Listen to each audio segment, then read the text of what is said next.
बिस्तर पर बैठकर भोजन करने से क्या होता है? यमराज ने चित्रगुप्त को जो रहस्य बताया था वो सुनकर आपके भी रोंगटे खड़े हो जाएंगे। तो चलिए जानते हैं कि मनुष्य को बिस्तर पर बैठकर भोजन क्यों नहीं करना चाहिए। एक बार यमलोक में यमराज अपने सभागार में सिंहासन पर विराजमान थे और उनके समीप चित्रगुप्त बैठकर विनम्रता पूर्वक बात कर रहे थे। वार्तालाप के दौरान चित्रगुप्त ने यमराज से जिज्ञासा प्रकट की, हे प्रभु, कृपा करके मेरी कुछ शंकाओं का समाधान कीजिए। मनुष्य को भोजन किस प्रकार से करना चाहिए? भोजन करने के लिए उचित दिशा और स्थान कौन सा है? किन स्थान पर बैठकर भोजन नहीं करना चाहिए? भोजन से पूर्व क्या करना चाहिए और भोजन के बाद क्या करना चाहिए? किसके घर का भोजन नहीं करना चाहिए? किन स्थान पर बैठकर भोजन करने से आयु कम होती है? कृपया करके मेरे इन सभी प्रश्नों का उत्तर दीजिए। यमराज मुस्कुराए और चित्रगुप्त को उत्तर देते हुए बोले, हे चित्रगुप्त, तुमने बहुत उचित प्रश्न पूछे हैं। वास्तव में इन सभी प्रश्नों का उत्तर मनुष्य के आचार व्यवहार और उसकी आदतों में छिपा होता है। जैसा आचरण मनुष्य करता है वैसा ही फल उसे भोगना पड़ता है। अच्छे आचरण से सुख और दीर्घायु प्राप्त होती है, वहीं अनुचित आदतों के कारण दुख और अकाल मृत्यु तक हो सकती है। मनुष्य को भोजन करते समय शास्त्रों के नियमों का पालन अवश्य करना चाहिए। जो भी मनुष्य शास्त्रों के नियमों का पालन करते हुए भोजन ग्रहण करता है वो निश्चित ही दीर्घायु होता है। उसका शरीर रोग और व्याधियों से दूर रहता है, उसके शरीर में पाप वास नहीं करते हैं। इसीलिए भोजन करते समय मनुष्य को दिशा, स्थान, समय और उम्र का ध्यान अवश्य रखना चाहिए। यह सुनकर चित्रगुप्त ने विनीत स्वर में कहा, हे प्रभु, कृपया इन रहस्यों को विस्तार से समझाएं। भोजन संबंधी जो जो नियम है मुझे विस्तार से बताइए। यमराज गंभीर स्वर में बोले, हे चित्रगुप्त, तुम्हारे प्रश्नों का उत्तर देने से पहले मैं तुम्हें एक प्राचीन कथा सुनाता हूं। इस कथा को ध्यान से सुनो, इसमें तुम्हें तुम्हारे सभी प्रश्नों के उत्तर मिल जाएंगे।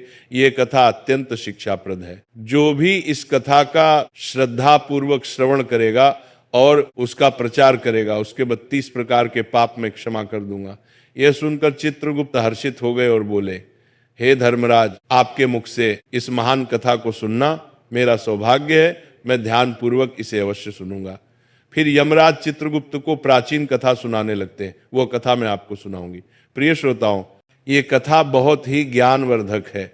इस कथा को आप अंत तक जरूर सुने। प्राचीन काल में मगध देश के विजयपुर नामक राज्य में चंद्रकेतु नाम के प्रतापी और धर्मपरायण सम्राट राज्य करते थे।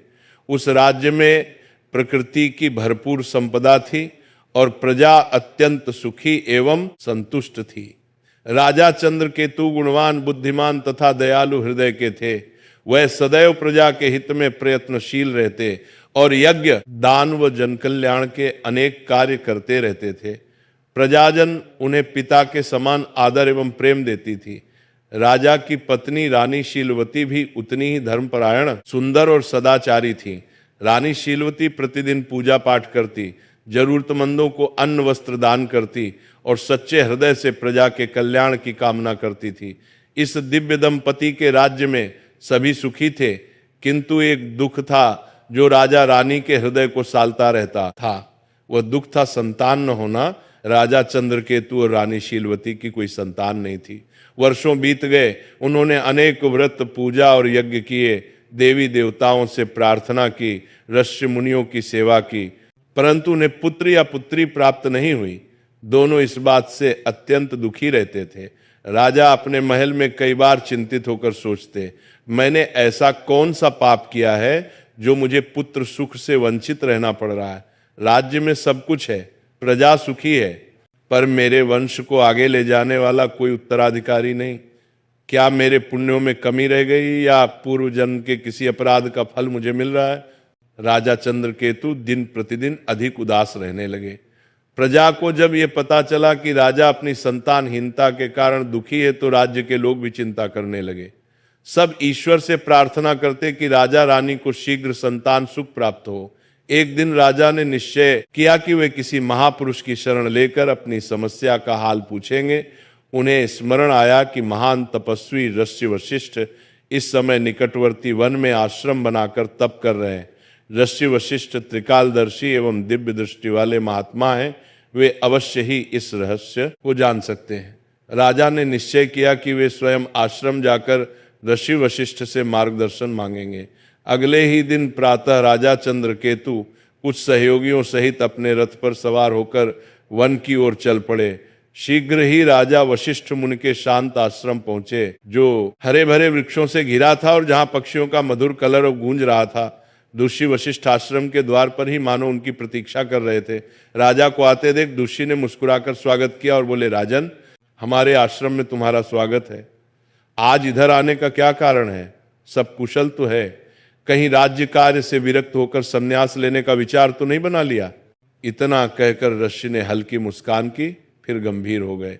राजा चंद्रकेतु ने हाथ जोड़कर विनम्रता से कहा, हे मुनिवर, राज्य कार्य भली भांति चल रहा है, संन्यास लेने का इरादा नहीं है, पर मैं एक भारी चिंता के कारण व्याकुल होकर आपकी शरण में आया हूं। आप जगत के रहस्यों के जाता हैं, मेरी शंका का समाधान केवल आप ही कर सकते हैं। शिष्य वशिष्ठ ने सहानुभूति भरे स्वर में पूछा, राजन, आप जैसे प्रतापी और धर्मनिष्ठ राजा को भला किस बात का दुख हो सकता है? निश्चय ही आपकी प्रजा सुखी है, राज्य समृद्ध है। फिर भी यदि आपके मन में कोई शंका या कष्ट है तो निसंकोच कहिए, मैं यथाशक्ति अवश्य सहायता करूंगा। तब राजा चंद्रकेतु ने दुखी स्वर में अपनी व्यथा सुनाई। हे मुनिवर, मेरे जीवन में एक ही अभाव है, मेरी कोई संतान नहीं है। मैंने अनेक यज्ञ उपवास किए, तीर्थों के दर्शन किए, ब्राह्मणों को दान दिया, हर संभव प्रयास किया, किंतु भाग्य ने मुझे संतान सुख से वंचित रखा है। कृपा कर ये बताएं कि ऐसा कौन सा अपराध मुझसे हुआ है जो मुझे संतानहीन रहने का दंड मिला है? मेरे बाद मेरे राज्य का उत्तराधिकारी कौन होगा? मेरा वंश कैसे आगे बढ़ेगा? मेरे मन की ये पीड़ा दूर कीजिए और ये बताइए कि संतान प्राप्ति के लिए मुझे क्या उपाय करना चाहिए। राजा की व्यथा सुनकर ऋषि वशिष्ठ ने कुछ पल के लिए आंखें मूंद ली और अपनी दिव्य दृष्टि से राजा के पूर्व जन्म के कर्मों का निरीक्षण करने लगे। ध्यान मग्न ऋषि पर राजा की निगाह टिकी थी। कुछ क्षण बाद ऋषि ने आंखें खोलकर कहा, हे राजन, जो कुछ मैं बता रहा हूं उसे धैर्यपूर्वक सुने। आपके संतान न होने का कारण आपके पूर्व जन्म के कर्म में छिपा है। पिछले जन्म में अनजाने में आपसे एक पाप हुआ था, जिसका दंड आपको इस जन्म में संतानहीनता के रूप में मिल रहा है। राजा चंद्रकेतु चकित होकर बोले, पूर्व जन्म का पाप कृपया विस्तार से बताएं मुनिवर, मुझसे ऐसा कौन सा पाप हो गया? वशिष्ठ जी बोले, पूर्व जन्म में आप एक साधारण शिकारी थे और वन में शिकार करके जीविका चलाते थे। मूलतः आप बुरे हृदय के नहीं थे, पर शिकार के दौरान कभी कभी अधर्म हो ही जाता है। एक दिन की बात है, आप जंगल में एक हिरण का पीछा करते करते बहुत दूर निकल गए। वहां एक हरी भरी जगह पर एक गौ माता अपने बछड़े को दूध पिला रही थी। दुर्भाग्यवश आपको वह दिखाई नहीं दी। आपको लगा शायद हिरण झाड़ियों के पीछे है और आपने उसी ओर तीर चला दिया। वह तीर सीधे उस गौ माता को जा लगा। बेचारी गाय बुरी तरह घायल हो गई और पीड़ा से भूमि पर गिर पड़ी। उसका बछड़ा डरकर कांपने लगा। जब आपको अपनी भूल का पता चला तो आप बहुत पछताए और भागकर गाय के पास पहुंचे। आपने तुरंत उपचार का प्रयत्न किया, पर कुछ देर बाद उस गाय ने तड़प कर प्राण त्याग दिए। हे राजन, गौ माता को अकारण कष्ट पहुंचाने के कारण ही आपको वर्तमान जन्म में संतान सुख से वंचित रहना पड़ा है। गाय परम पवित्र प्राणी है और उसे गौ माता कहा जाता है। उसकी पीड़ा का पाप बहुत बड़ा होता है। भले ही वह अनजाने में हुआ, लेकिन पिछले जन्म में आपके हाथों यह पाप हुआ था, इसलिए इस जन्म में आपको पुत्रहीन रहने का श्राप मिला। पूर्व जन्म का यह रहस्य सुनकर राजा चंद्रकेतु के नेत्रों से आंसू बहने लगे। वे दुखी होकर बोले, मुनिवर, मुझे पछतावा है कि पिछले जन्म में मुझे ऐसा अनर्थ हो गया। मैंने अज्ञानवश गोहत्या का पाप किया। अब बताइए कि इस पाप से मुक्ति का कोई मार्ग है क्या? कोई प्रायश्चित है जो मैं कर सकता हूं? कृपा करके मुझे इस पाप से उबरने का उपाय बताएं।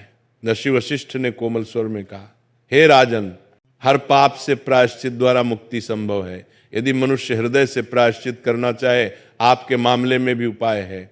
गौ हत्या या गौ को कष्ट देने के प्रायश्चित स्वरूप आपको गौ सेवा करनी चाहिए। आप पूरी निष्ठा से गायों की सेवा करें, भूखी गायों को चारा पानी दें, गौशालाएं बनवाएं, बीमार गायों का उपचार करवाएं और गौ माता के प्रति प्रेम एवं भक्ति रखें। गौ सेवा से बढ़कर कोई पुण्य नहीं है। इसी से आपके पूर्व जन्म के पाप का शमन हो सकेगा। राजा चंद्रकेतु ने आशिक के चरण पकड़ लिए और कृतज्ञता से बोले, मुनिवर, आपने मेरी आंखें खोल दी। मैं अवश्य आपके बताए मार्ग का पालन करूंगा। गौ माता की सेवा करके ही मैं अपने पाप धोने का प्रयास करूंगा। दस्य वशिष्ठ ने आशीर्वाद देते हुए राजा को विदा किया। राजा चंद्रकेतु आश्रम से लौटकर पूरी निष्ठा के साथ गौ सेवा में जुट गए। उन्होंने राज्य भर में गौशालाएं बनवाई और स्वयं प्रतिदिन गायों की देखभाल व पूजन करने लगे। रानी शीलवती भी गौ माता की सेवा में बराबर लगी रही। उन्हें पूर्ण विश्वास था कि गौ सेवा से उनके जीवन का अंधकार अवश्य दूर होगा। कई महीनों तक निरंतर श्रद्धा पूर्वक गाय की सेवा करने के बाद भगवान ने उनकी प्रार्थना सुनी। रानी शीलवती ने अंततः एक सुंदर पुत्र को जन्म दिया। वर्षों बाद संतान सुख पाकर